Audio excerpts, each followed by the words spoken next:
E. And I trimmed it so it's just, because look at this one's not all that big. So I took a longer key and ground it down to the size so it fits both there and there, because the notch that's kind of hogged out in there is only this big.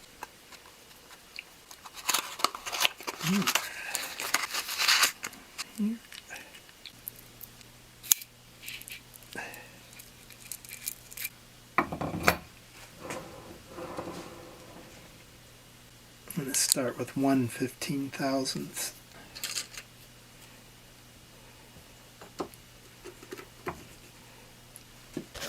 I pulled this out to disengage it so that this is free running, so I can set the bearing drag before I set the backlash.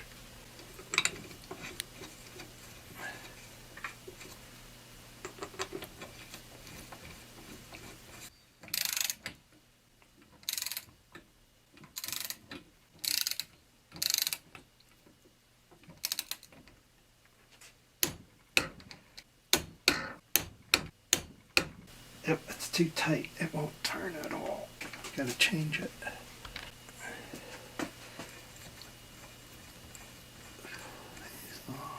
I'm gonna add 5/1000ths.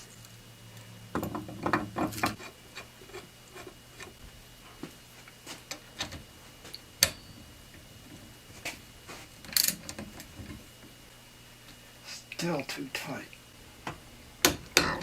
This time I added 15/1000ths. It turns well, but there's no end play. So I can take 5 out and see what it does.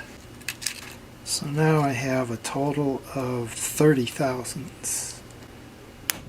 So 20 was too tight, 35 was too much. This is 30. 35 was loose enough. This is 30.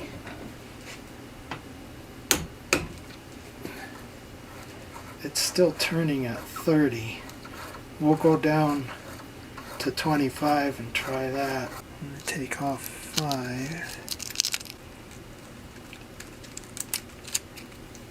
That's a single 5/1000ths coming off.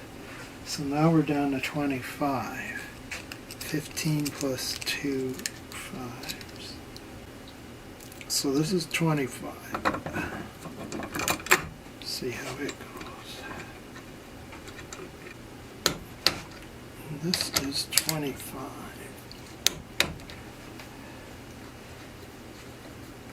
That's probably good. I think we're going to stay with 25 for that.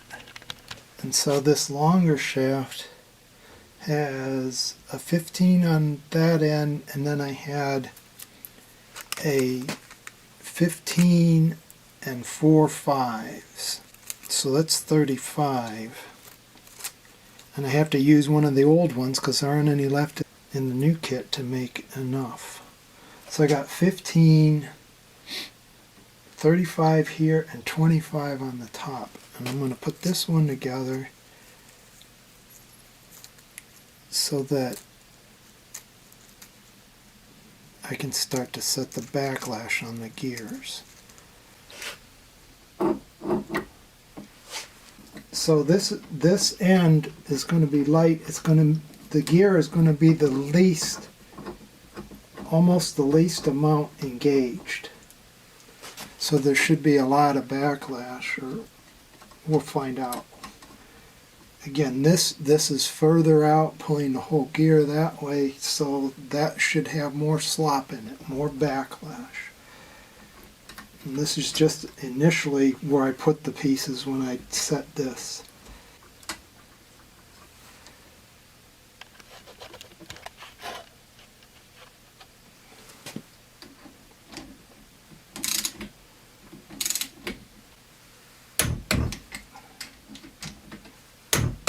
These are all set to 22 foot-pounds. gives you the right amount of pressure on those shims. Now, it does turn around, but you can even hear there's a lot of click in there. So now I'm going to measure this, and I have a method for doing it. Okay, I'm going to take this long clamp. I'm going to measure how far it is. This is a radius, and I should be able to measure the amount of movement that would be equal to putting a dial gauge up against the gear. The gear is only about 3 inches, and so it wants the dial gauge to read, I think it's 22 thousandths, and I'm going to convert that to a much longer distance, so it should be, I calculated before, I have to go do the calculation, it's around about 1.25 inches, something like that. This is going on here.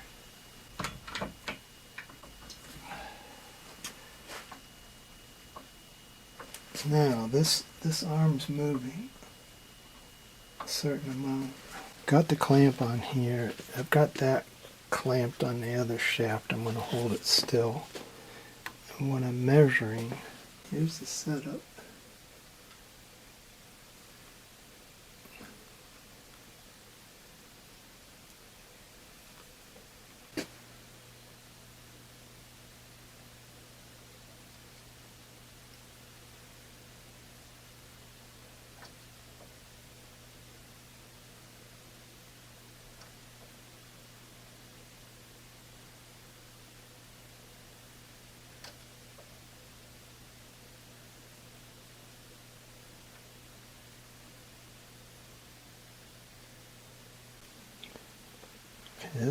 This is clamped, and when I turn this, you can see the movement.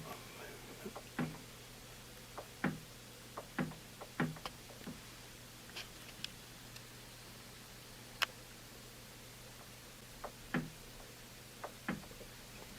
course, I'm holding this still with 2 hands. I can only have one hand to film with, so.